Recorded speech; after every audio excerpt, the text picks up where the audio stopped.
Good morning, Matt Waldman. Most of week one is in the books, and everybody is shocked. Are we? Well, I think a lot of We people should are. be. They are. Well, I get it. The week one angst is always humongous, and we should always pay attention to what's going on. But we should be mindful, people. What happened week one is not what will happen week two or week three. I want to go back to 2020. There was a stretch in the middle of the season when Tom Brady was suddenly unable to complete a long pass. And we all decided Tom Brady can't throw deep balls anymore. And he finished that season as the most efficient and effective deep ball thrower in the league. Just be mindful of this, people. What happened this week is not a permanent condition. So we need to figure out what happened and go from there. Matt Waldman, can I get off my soapbox now? No, because we're gonna get on it for the entire week at the RSP because washed is so washed of a term. Well, we'll get to that later. All right. Marvin Harrison Jr. Is he an overrated redraft commodity? I want to start this by saying yes. I thought he was too expensive all along, but is he overrated in general? I don't know about that. What do you think? Is he overrated as a player? No. Maybe a little bit because he's not going to defeat bracket coverage. He's not going to defeat good press man coverage as a rookie right now. And he's especially not going to do it with Kyler Murray. And I think that that's the big thing, is that he's overrated as a redraft commodity on a team that wants to run the football and that spreads the ball around a great deal, and has a quarterback who has deficiencies with supporting fantasy caliber talent on a level that I think we're going to get to in a minute here. But I think that Marvin Harrison is mismatched to be what his tape shows he could become, because he didn't have the right fit. People do this all the time, whether it was A.J. Brown in the past or Justin Jefferson. Those were two players who were great rookies, and everyone said in the beginning when they were drafted, worst team fit were those two players for the wide receivers. I remember hearing that all the time. I don't think people understand what a good team fit is for a wide receiver. This isn't one of them. He's going to have better weeks for sure, but until he can have a quarterback who can stay in the pocket to find a second read, it's going to be very hard for him to get downfield opportunities, because Kyler Murray really is one of the most inefficient quarterbacks in this league. I do think, we always draft. We're getting more aggressive on these rookie wide receivers, and I get it. I've been doing this the last couple of years, arguing that the guy we're drafting earliest is probably not going to be the guy to draft. The guy to draft later is maybe the better one. Malik Neighbors in this case was mine. And look, I get the reasons why. We saw it on full display against Minnesota yesterday. Daniel Jones is struggling, yet still Malik Neighbors produced some better numbers than Marvin Harrison. So, which was a low bar. But I'm with you here. I think he'll progress and he'll be serviceable over the course of the season. Yes. I don't know that he'll ever return that late first round, early second round value. Yeah. And I don't know that he was ever going to. Yeah, he's a low end. He's in the 35-40 range of what you should be looking for. To me, that's appropriate in terms of where he will probably be finishing among wide receivers, not 15th. Okay, exactly. I want to grill you here. I saw you out on the X last night dissing your diss post on Kyler Murray. Okay, I'm overstating my case here. Your observations on Kyler Murray. Is Kyler Murray overrated? Yes, without a doubt. In the fantasy community, he is, because they talk about, he's not overrated as an individual fantasy option because of his rushing. But when you start to conflate that Kyler Murray's now got Marvin Harrison and Tre McBride, he's going to be even better. I think that's overrating your stance on what Kyler Murray is, because Kyler Murray is basically a fantasy points black hole. Like, it's kind of like the guy in basketball who gets they pass him the ball and it never comes back around, really. Now, it's done in an opposite sort of way. Kyler Murray gets the ball, and because he does not climb the pocket unless there's no other choice, he pins himself to one side of the field, and that makes it difficult for his receivers to work open or for him to access the full stable of receivers. He invites more pressure than he should. And when you watch this play out from a data standpoint, what has happened is that we've had 3 fantasy caliber full seasons from Kyler Murray during his 5-year career. All 3 of those years, he was top 12, which is great. Nearly 31% of his fantasy points came from his legs. He was the 9th rated passer, or the ninth best, or the 3rd worst in yardage totals. And the most important thing I'll point out here is that he had, in those 3 years, he had exactly 1 receiver who delivered top 12 production, and that was DeAndre Hopkins at wide receiver 4 in a shortened season for Hopkins. The other 2 were, I think, 25th and 36th. An old Larry Fitzgerald and Christian Kirk, who has proven that he is a top 15 receiver with Trevor Lawrence, who is considered a worse quarterback than Kyler Murray by fantasy people in many respects. So you're not wrong. Also, I might be more right. Look, I don't care. I don't care about all those things. I care about the path to 4,000 passing yards and 500 rushing yards from a fantasy perspective, right? And that's what allowed him to be like a 24-point per game quarterback in what was it, 2020? I mean, what was this huge year? Quarterback 2 year. I think that's in him. That was in a different offense. And I thought last year's late season run was super encouraging because he climbed up to quarterback 7. I figured with a full off season, maybe an additional weapon and Marvin Harrison Jr., maybe that would help him out a little bit too. But so while I don't disagree with anything you said, I still agree with what I said. He does have that path to those numbers, and that might end up giving us the fantasy production we want. You're probably drafting him as a quarterback 7. If he ends up higher than that, it wouldn't surprise me, even with his shortcomings as outlined by you. Yeah, listen, he's overrated as a fantasy deliverer of points to his passing game. Because he ends up spreading it out too much. Right. To too many players, and he isn't able to efficiently find the players who are going to give him easy, quick second chance opportunities. And that's the problem. Is I'd be worried about Marvin Harrison and Tre McBride. It's going to be one or the other. It's not going to be both. And that's what I think people were expecting, is that he was going to lift. Now he has players of ability. He's going to be able to support them. When really the answer is that he's a garbage time quarterback.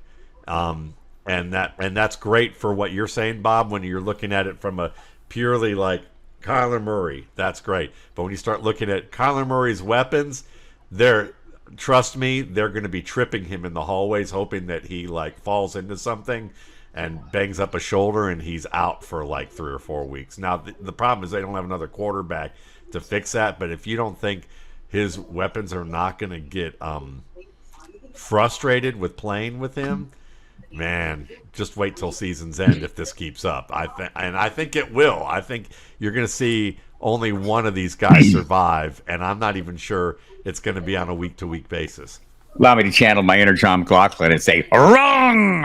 Okay. So, Tre McBride GMs, do you think they should be concerned then a little bit? Is it going to be hit or miss weeks? Yes, because he can't even spot Tre McBride in the red zone on pre-snap looks that you should say that's a cushion that he should have, and he misses that. He's still, he's doing the same things he did with DeAndre Hopkins. With DeAndre Hopkins in practice, when you're always getting on his case about running the wrong route, it's kind of like that office person who hasn't had a promotion in 20 years and sucks at their job, but somehow they're keeping him in that role.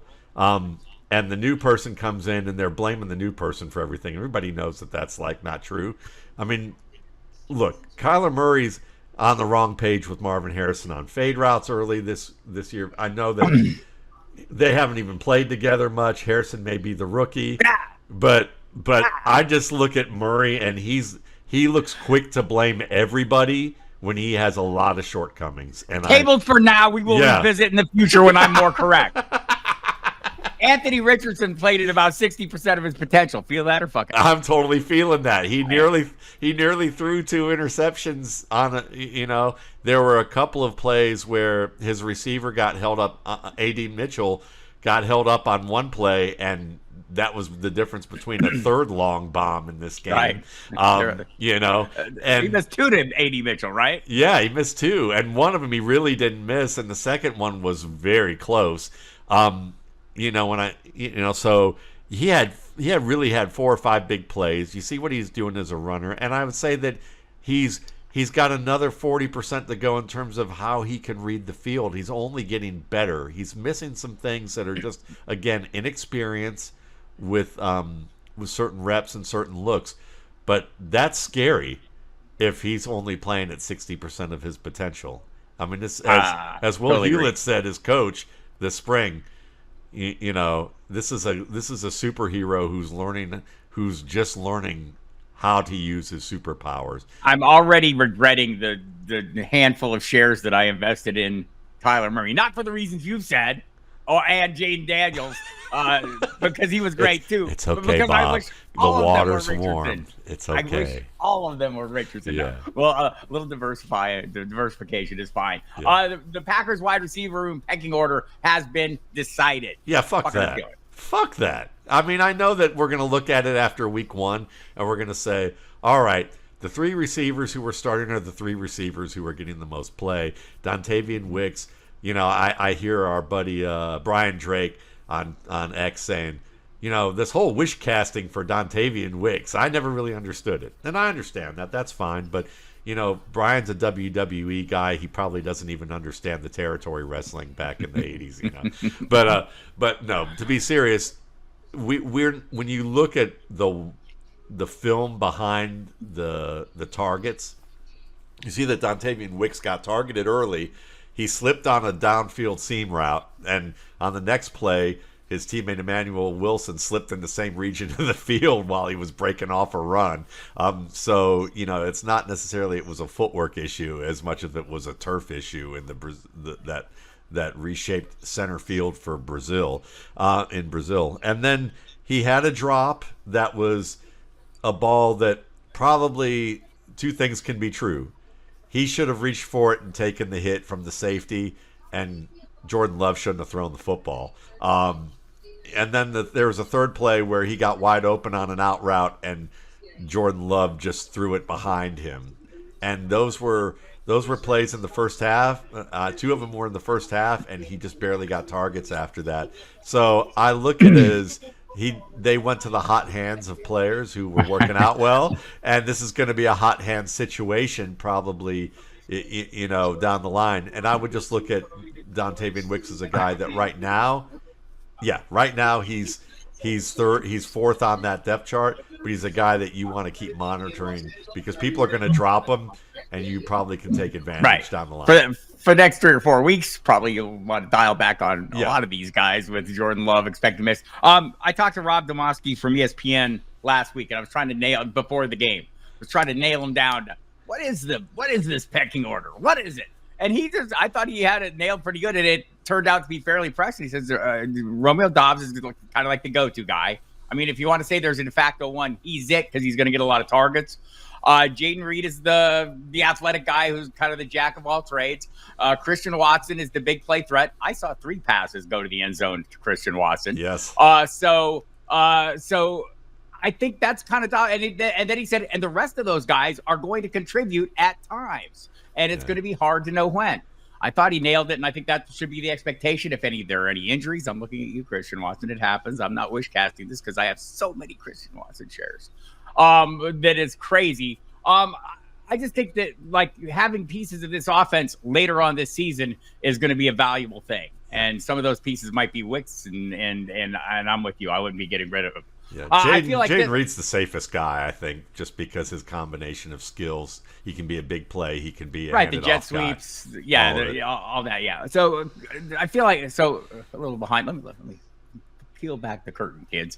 Matt Waldman wrote these questions, and I can tell where this one's going. Kirk Cousins, job is secure. Feel it or fuck it.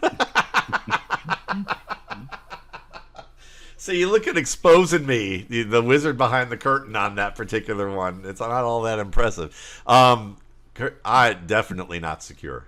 It's not, because if you look at this game, first thing that you notice is that this is the quarterback who had more snaps under center than any quarterback in the league last year, and they had exactly one snap from center. It was all pistol. So when you're playing pistol, that limits your play action game, which is really very important for this Sean McVay-esque sort of offense, for you to really get the full effect of play action. So they're kind of half-assing at play action right now because they're worried about Kirk Cousins' front leg, especially as moving around and throwing.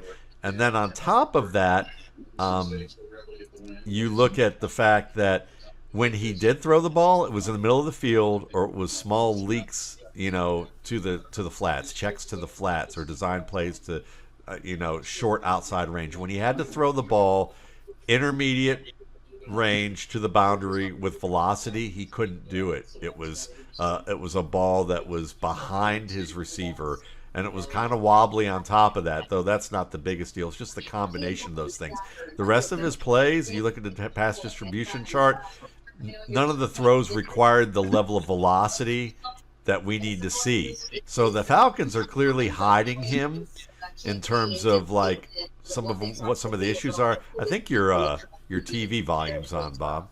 I think you hear your buddy Kyle Brandt yelling at us in the background. Yeah, I think that's what it is. We need to shut his ass up. All right, there we go. You're allergic to that. I am allergic to Kyle Brandt. He needs to go back to a soap opera. No, he's all right. But the whole the whole thing here is, I think it's because we're covering the Steelers and he hates Russell Wilson so much, because Russell dissed him and wouldn't let him have an interview with Sierra. That's all that was about, was that he didn't get an interview with Sierra, so then he went off and used his lunchroom table to go on Russell Wilson. Fuck that, dude. Come on now. But I think with this team, the Steelers were able to exploit that. Even though there were numerous calls that were nullified, the pressure that got to Cousins exacerbated his issues that have long been standing. And I think after the Steelers, after playing the Eagles next week, he's got to play the Saints, I believe, and and I'm trying to remember, it was either Seattle or the Bucks. But he's got a tough slate of defenses ahead of him that I think are going to force him to do things he can't do. And if the Falcons wind up 0-4 to begin the season, and he still hasn't improved, like the foot hasn't gotten isn't healed enough for him to drive off of it and deliver downfield, I think we're going to see Michael Penix. And honestly, there's probably 5 quarterbacks right now who are better than Michael Penix at throwing back shoulder fades, and you have 2 receivers who should be in Kyle Pitts and in Drake London, who should be peppered with those types of routes, and have yet to get those types of routes in Atlanta since they've been drafted. This is a natural fit, and yeah, I think that Cousins' job is going to be insecure by the end of this month. Relax, Waldman. We'll see about We'll hold on to that one, Bob. I'll ask you who's relaxed and who's clenched up and say relax. I will be available to have the tables turned on me. Saquon Barkley, Vengeance Tour, just getting started. Feel it or fuck it. Let me begin. Feel it. Fucking feel it. Yes. I mean, just he looked great. He was mature with his decision making, the receiving game, what he's able to do in the receiving game, and then just the fact that he has that Eagles offensive line, a strong defense, and it's hard to pick a poison as an opposing defense against the Philadelphia Eagles, even when Jalen Hurts has meh sort of games, as one of my friends would say. It's still the way that you can align these different weapons. Defenses have a tough time, and Barkley's going to get some really nice creases to work through. So yeah, top 5 back, I think, in the league this year. easily. I'm looking up. I'm trying to look up the number where he stood in the state. DeAndre Swift had 720 some yards before contact last year of his 1,000 yards. Right? Yeah. Like if you give Saquon Barkley that kind of edge, I feel like he's going to do something with it. So special. Sorry, everybody. It's going to get ugly. Joe Mixon, reprising Corey Dillon's role in Escape from River City 2. I want to say it was a great performance, by the way. One of his best as a pro.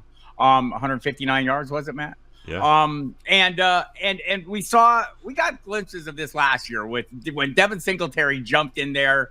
Second half of the season was like 13th in fantasy points, or running back 13 over that span, but also like third in the league in rushing. Right, this is a good offense for running backs to play in. The volume is there, everything you'd want. Where does Joe Mixon finish this year? Like top 5? Yeah, I think it's very possible he could join Saquon Barkley in that mix, mainly because compared to what his life was like in Cincinnati, he was routinely getting into the secondary, and the first guy that he had to encounter, he had downhill momentum and his pads squared with the sights right into a shoulder of a safety who he could run through or make miss. He had 2 runs that he nearly broke for huge gains that would have looked like J.K. Dobbins-esque type of runs, glad to say. So Mixon with that, with his receiving game, maybe the Colts defense is maybe a little more suspect. We'll see.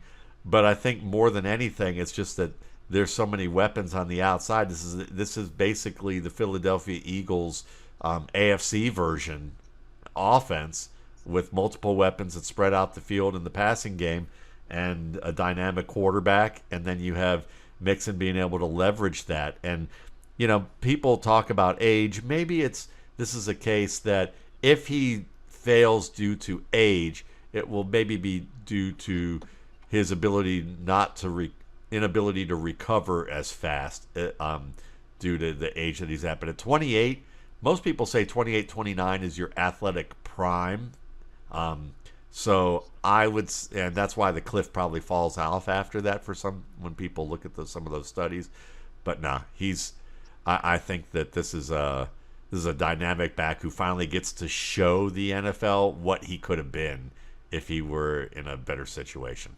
Yeah, even in Cincinnati, he was running back 6 last year, right? I mean, he's averaged like 18 touches a game in Cincinnati, and always finished in running back 1 territory or right in that proximity. So yeah. I think he's in a good spot, feeling it here. Alec Pierce is a must-add.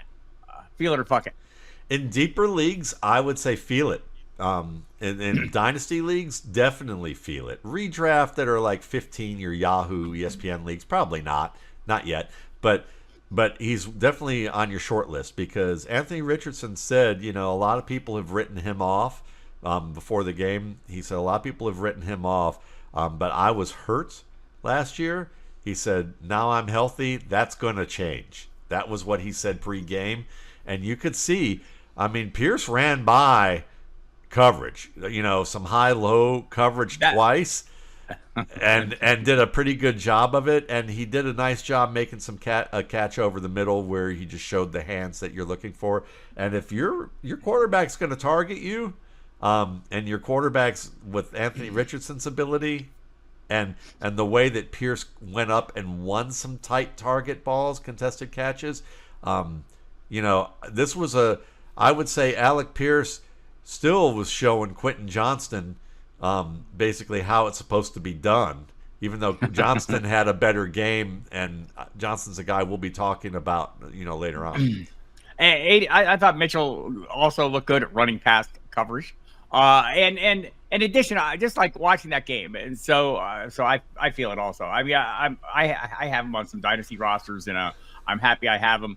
We'll see if I have room on any of my redrafts as I get into because I have so much Richardson. But as I watched the end of that game and I saw the disappointment on the faces of the Colts, I couldn't help but think, but yeah, Shea Steichen's not as disappointed as the rest of you. Yeah. He likes the direction this is going. Yeah, there's a lot of things that I saw in that game that bode well for the club, but more importantly for my clubs. All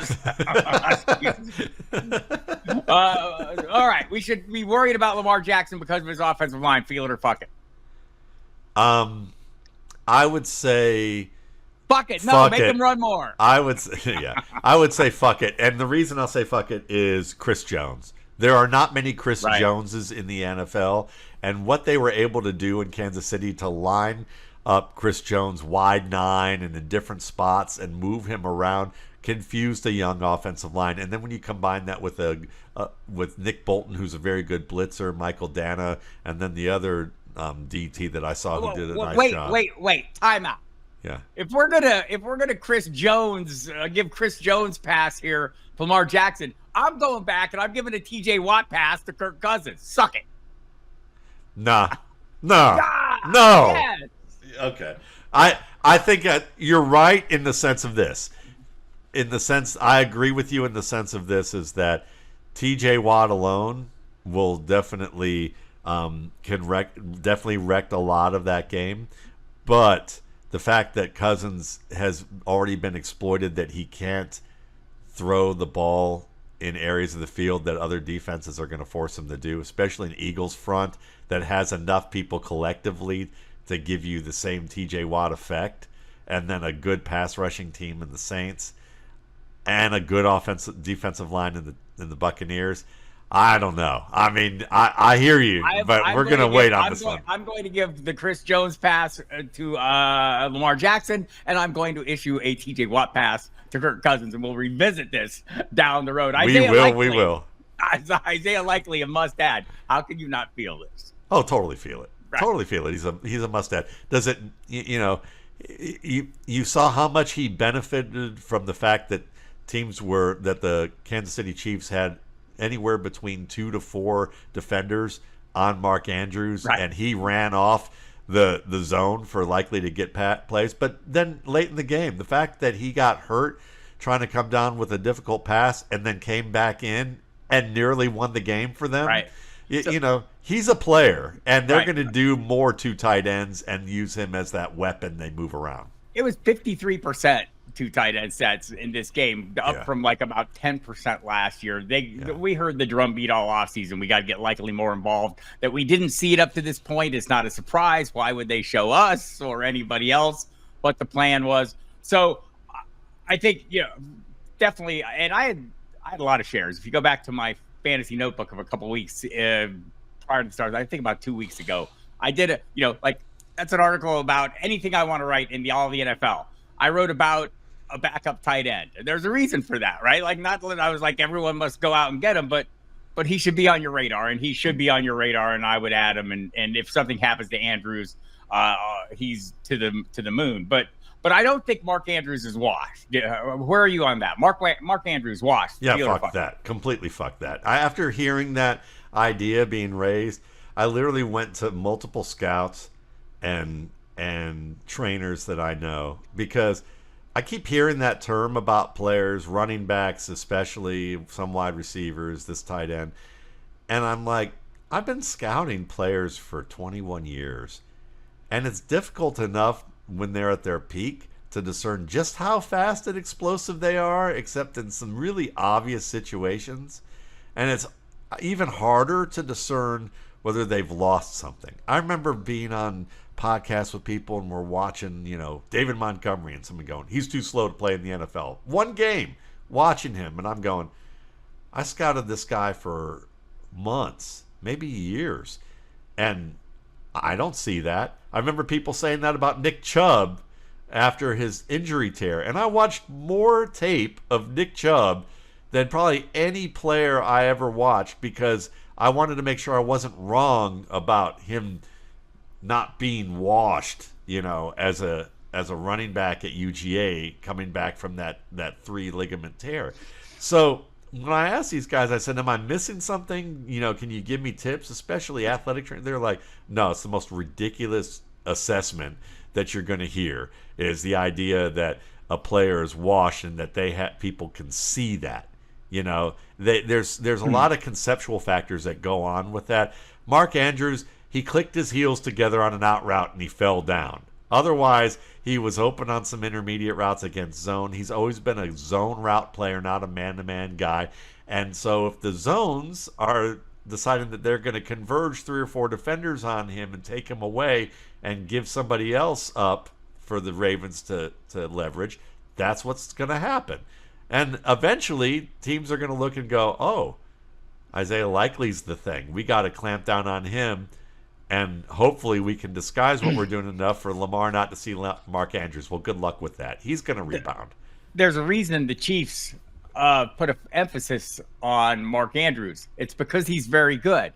And that emphasis goes back 5 games, 20 yards a game, 0 touchdowns. This is not new for the Chiefs to put the clamps, because who else have they had to stop? Well, now they have Isaiah Likely to stop, and Zay Flowers for that matter. But in the past, it's pretty much been the Mark Andrews show, and they've shut him down, and they did it again this time. And also, I mean, like, don't just be totally dismissive of the notion that he didn't get a lot of practice in after the car accident. He looked as gassed as the Chiefs defensive lineman at the end of the game. Absolutely. Right. So sure. There may be some conditioning, but just bigger picture, kids. Let's not make these broad assessments based on a single data point. And like, I know I hear you out there, but he wasn't great last year. Well, he got hurt late last year, right? So I get it. We haven't seen the best of Mark Andrews for some period of time. What was the word, Matt? Washed. Relax. No, relax. Yeah. J.K. Dobbins, let's go totally the other way, is a must start after a huge game. Look, 2, a 40-yard run, a 60-yard run. Those are indicative of something to me. Yeah, and on 10 carries. But the big thing is that you watch him in pass protection, and he absolutely he was a dog in pass protection this week, and he was used on 3rd downs and obvious passing situations more than Gus Edwards. So what that tells me is that J.K. Dobbins is a must-start in fantasy leagues until the wheels fall off. That could be next week based on his injury history lately. Right. But if it's based on his OSU injury history, it ain't happening. Right. And that's what we're going to wish cast here on this show. Right. We have seen, and like the Chargers said it, when he's healthy, he's as explosive a back as you'll find in the NFL. He is currently healthy. Play him like that. Gus Edwards investors, I am one of them. Me too. Don't hit the panic button just yet. But clearly, they said going into this game it was going to be a hot hand situation. They've been signaling for a little while that they went from when Gus Edwards was signed, he's the bell cow, to this is going to be a split with a hot hand situation. Don't be surprised if J.K. Dobbins has the hot hand a lot. That doesn't keep your guy from getting goal line carries or other short yardage. Yeah, I have both. I picked both, and I didn't start J.K. this week. Didn't need to, but I did. I should have. I kept thinking, what are you doing not starting him? It seemed like the momentum had been picking up. Yeah. Like I didn't have a lot of shares of him until like in later drafts, and in the more recent drafts where I picked him up, I found ways to get him in my lineup, and I'm happy I did. He's the player to root for this year for all the reasons of injuries. He's the one that everyone should be rooting for. All right, Justin Fields should remain the Steelers starter. Feel it or fuck it. I feel it. I think it should happen, and I think the reason being is that let him continue to get comfortable with what he does. The running element is an element that he has that Russell Wilson doesn't. He can throw the ball downfield. He may not read the field as well as Russell Wilson, but maybe he can continue to improve on that. And give him a chance to just get comfortable, and this team to get comfortable with him until it doesn't work. And the reason I would say that now is that if Russell Wilson was was a game time decision after re-injuring his calf, that means that thing hasn't really been healthy. And let him rest for a while. And if you get something good in Fields and you don't need to use Wilson this year, great. If you do later on down the line, he can come off the bench and give you as good or better.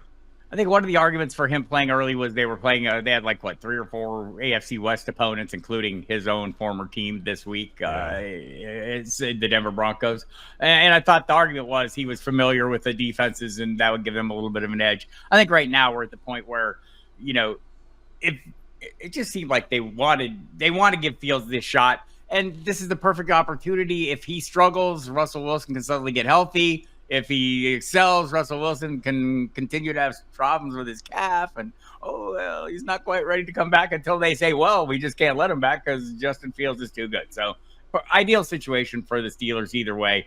And from a fantasy perspective, hell yes, Justin Fields should remain the starter. He's like a Konami code guy, and we like that. Utilization data is the word of the fantasy gods in week 1. Feel it or fuck it. I feel it and say fuck it in the same way because, the fantasy gods are not they're gods, so it's not a monotheistic thing. And we know in these monotheistic cultures that the word of God is law. But, if you look at like Greek myths, these gods were fallible. And there's context and there are reasons to ask why and to have negotiations with it and things like that. So yes, in that sense, they're that way because you still have to look at the context of what was happening in the game, how that data rose or fell, and why that was the case. So it's a good starting point, but then you want to kind of combine that with the film and ask why. So I'll just say I battled the utilization community on Zamir White. I took a resounding beating in week 1, and I'm still not entirely sure that by the end of the season, I'm not going to be more right than they are on the split between Zamir White and Alexander Madison. But clearly, I've taken a beat down. I mean, in week 1, it was like, and you could look at the well, he's going to be the early down back. Okay, except for the touchdown that Alexander Madison scored on a pass reception was on 1st and 10. Right? I mean, so I'm paying attention to that one. I'm going to hold on to, I'm not going to get rid of Zamir White based on a single game, but the utilization is concerning for sure. But hang tight, kids. 1 week of data is available to us. And a preseason, a lot of the Zamir White discussion has been based on the preseason utilization, which, okay, I get it. There are historic trends there, but I keep going back to the Josh Jacobs usage in 2022 in the Hall of Fame game that was he's over, and then he went on to lead the league in rushing and be fantasy running back 3. So we'll see how it plays out. I will be benching Zamir White until I figure things out for a little while, but for now, the utilization gods beat me on that one. Keon Coleman over Dalton Kincaid in the Bills pecking order. Feel it or fuck it. I'm going to say fuck it, but I'm starting to feel it a little bit more creeping into my mind just because the fact that this is a team that normally is cautious with their rookies, and if Keon Coleman's leading in targets after week 1, and Josh Allen is showing as much as he's saying that he trusts throwing the ball up for Keon Coleman to go get it is a great sign. And it's a disturbing sign that Dalton Kincaid was persona non grata, in this offense in week 1. Now, does that mean that you should be getting rid of Dalton Kincaid and selling low? No, you got him. I would stick with what you have and see how that develops. But there were people within the organization even telling the broadcast crew, Dalton Kincaid's going to be our primary receiver this year, and it just didn't happen this week. Yeah. So I would say, give it a couple of weeks, and let's see what happens from there. But Keon Coleman is certainly a guy that I would be considering as a flex play if you need to. I have tons of him from early drafts. I thought this was a great pick for him. If you recall back during the draft era, the NFL draft era, I thought this was the guy I predicted would end up there, and I thought he was there for the reasons we saw in this first game. I am not going to run a victory lap yet because it's one game, and I'm not sure this is where we're going to end up. I'm not sure what Curtis Samuel's deal is. I suspect we'll see more of him. You don't have room. You don't have room back there to run a victory lap when he's fully. Oh, I do. Trust that. You do? Okay. Well, then we need to see this for the first time ever because Bob Harris doesn't run many victory laps. Wait till I get no, and this definitely isn't. I mean, I was super impressed and I was pleased. I keep thinking back to some of the things that I was told by beat writers on the ground about, the Bills would be happy if they got a Gabe Davis season out of Keon Coleman. I think they'll probably end up being happy based on what I saw in this game. Yeah. But I don't know that anything's locked in stone. I want to see what's up with Curtis Samuel. The usage was minimal, right? And maybe that's coming off the toe injury. That's to be expected. I saw a lot more Mac Hollins than I thought I would. And so I'm just not sure we've seen the settling of this receiving core. Remember, they have a short turnaround to a Thursday night game against Miami. Maybe they were taking it easy on some players and, so we'll see. For now, though, I'm very excited about Keon Coleman. I am not unexcited about my Dalton Kincaid shares, or my Mark Andrews shares. I don't know. Yeah, it's going to be okay. Both those guys. Relax. I think it'll be fine. Drew Lock, a preemptive addition to a quarterback-starved fantasy team. He would be on the New York Giants, and Daniel Jones is not good, kids. Yeah, I think at some point I'm feeling it. Right now, fuck it, because you don't want to clog up your rosters with a player that's not going to be used when you could be getting better assets for your team. But at some point, you're going to see, if you start to hear the reporters talk about Daniel Jones as maybe we need to bench him, which may not be so far down the road. The questions have already we've already heard the questions. Yeah, so you already hear it. See who the next teams are and who the difficult teams are. And if Daniel Jones has another bad game, maybe if your quarterback's struggling, you preemptively add Locke if there's nobody that, if you have the luxury to do so. Because I think Locke will be better at targeting Malik Neighbors early, often, and always. And then you could say that, we can move on from Daniel Jones. That's a horrible thing to say. He looked very good to me yesterday. Well, no, the beard. Oh, he had a beard. He has a beard now. It was nice mustache and beard thing going on. I thought it was a good. There we go. Maybe he was hiding. I don't know. He was trying to hide. The playing was not great. I'm not gonna lie. Chargers are using Quentin Johnston effectively. Feel it or fuck it. I'm totally feeling this one because the misuse of Quentin Johnston is as a Cortland Sutton like ball winner at the boundaries or on deep vertical routes. Really, what he does best is the underneath routes, the slants, the hitches, little digs, where he can attack the ball without having to make adjustments that are difficult for him to track and then get his hands up in the right position. And so you can even see throughout this game that he fought the ball a little bit on different looks. But when he made the catch, he's so quick to turn upfield. He's powerful. He's got excellent explosion.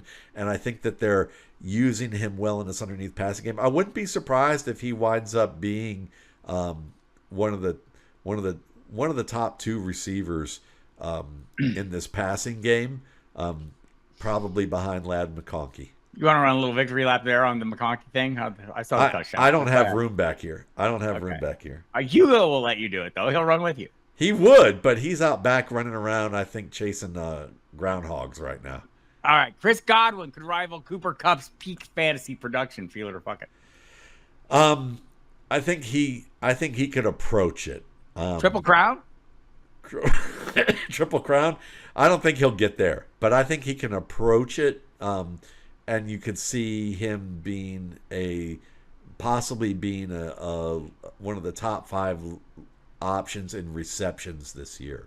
The fact that Baker Mayfield's getting freedom to make calls at the line and make changes to plays that he wasn't allowed to last year, and the fact that Godwin is healthy and looked good and he's playing in the slot in an offense that is a Ram-style scheme, I think Godwin's going to return to being one of the most underrated wide receivers in the NFL, and we'll see that this year. Baker Mayfield has turned a corner in his career. Feel it or fuck it. How is this even a question? What do you mean, how is this even a question? Of course he has. Yes, of course he has. He has, absolutely. But I think people want to hear me say it.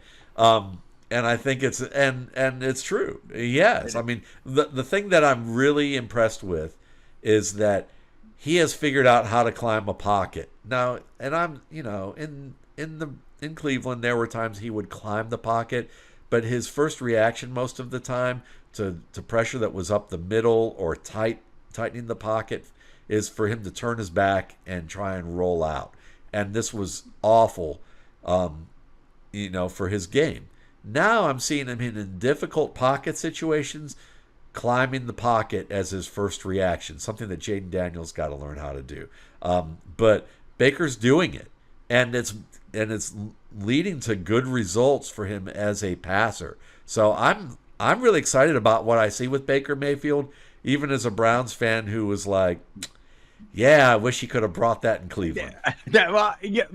But isn't that the point? He probably could have at some point, right? I mean, like is it not possible they bailed on him a little earlier than they should have, Matt? It's possible, but it's also, what was said by his wife, even as a narrative, said that it took him getting bailed on for him to Possibly. reassess a lot about where he was as a person and as a professional. I don't know. And, You have people's parents sniping at you publicly, calling you out for not throwing the ball to their kid or whatnot. I thought it was like a weird situation all along. And then, well, I'll just say it was dysfunctional. Cleveland's right. dysfunctional. It's run by a bunch of drunks. Right. And like, as you look at the outcomes here, perhaps the karmic payback that Baker Mayfield is enjoying is probably great. Good for him. I feel that. I feel that. Jayden Daniels, best shot of fantasy value weekly is garbage time. Feel it or fuck it. Yeah, feeling it, because I think what the Bucs showed is that maybe this defense isn't great. The Bucs has a good offense, but maybe this defense isn't all that great. And then when you look at the offensive line and Jayden Daniels' pocket management, it's, a lot of these plays are schemed. Getting to his second read, he wasn't great at right away. It's going to take him a little bit of time. So can he run the ball? We saw that clearly. Can he throw deep? We saw that clearly, as that the potential is there. Is he going to be able to piece that together to get huge yardage games? I think it's not going to be very often. So what you're going to see as a result is when the team gets behind, he's going to get those easy gimme throws in the underneath zones. They're going to let him run and contain him, for 10, 15, 20-yard games. And as long as he didn't get the shit kicked out of him as a runner, I think he gives you a good fantasy quarterback 2 option if you can stream him, in a one quarterback league. So I remain more optimistic. I was happy to see him do the modified slide, what they call a tumble, I suppose. I would prefer a slide. My dog could somersault better than that. I would prefer a slide. I would prefer more deeper passes. There's a lot of things I would prefer, but fantasy points were not lacking. That was not one of the things that I came away with from this one. So I'm going to be happy with him. By the way, I'm Bob Harris. He's Matt Waldman. You can find him on the X Machine at Matt Waldman, me at Football Diehard. Find both of us at Football Guys doing all kinds of work. My daily update podcast out at 5:30 every morning. Now featuring Iron Mike Dempsey 4 days a week, Tuesday through Friday with Dempsey. Dempsey, my Sirius XM Fantasy Sports Radio co-host, comes on and we kind of banter around. I'll do the injury overview every Monday like I posted today. So check that out. My fantasy notebook will be out on Thursday. My in or out, which don't go back and look at week 1. I'm going to have to assess the wreckage and sort through the pieces of that one. And that'll be something I do every week in my notebook as a little in and out accountability. It's going to be a rough week for me. Matt, what do you got coming up? Oh, we got the top 10 coming down the pike where you get lots of film review. I'm going to do a little bit of a different format this week and see what you guys think of. It's probably going to be a little less long form and more. I mean, there'll be a lot in there, but it'll probably be a little less long form writing and just saying, look at the tape. Here's some quick thoughts, and if you don't trust what I have to say, that's fine. But if you know me, then you know that I've looked at the film. So we're just going to kind of go with that route. Gut check will be coming out. I'll probably be doing a deep dive on somebody on Wednesday. Of course, fantasy roundtables on Thursday, and of course the replacements. Where you can get preemptive looks at players, and of course podcasts coming up, on Tuesdays and Thursdays, rejoining with Adam Harstead on Thursdays for the Film and Theory podcast. We got a podcast coming up with Felix Sharp on Campus to Canton. We'll be reviewing the college slate. Brandon, Angelo, and I will be, looking at the NFL again, a week from Tuesday. So, generally jam-packed, and that's how we like it. And he's the love child of Kurt Loder and Lex Luthor. At least he has parents. I don't know. I think my parents were like, yeah, let's leave that be right there. What? Well, we'll leave you with this, people. By the way, Felix, the last name could not be more apt. Totally sharp. So we'll just leave you with this one word: relax, everybody. It's week 1. Relax. No, don't sing that song. Nobody likes that. But I know, you're coming off a loss. It's going to be stressful. If you come off 2 losses, you don't want to be in that point. You don't want to be 0-2. I get it. Overreaction, though, is probably your enemy. Divorce the emotion from your process. Look at things as logically as you can. To the degree you can divorce that emotion, you'll probably come out a little bit ahead. And most of our audience here, they don't give a fuck they're going to care if they're 0-4, but they don't get too broken down about 0-4. We got the diehards here who are like, I'll figure my way into a playoff run from 0-4, and we're going to help get you there. Yes, sir. All right. Love you. Bye. Love you. Bye.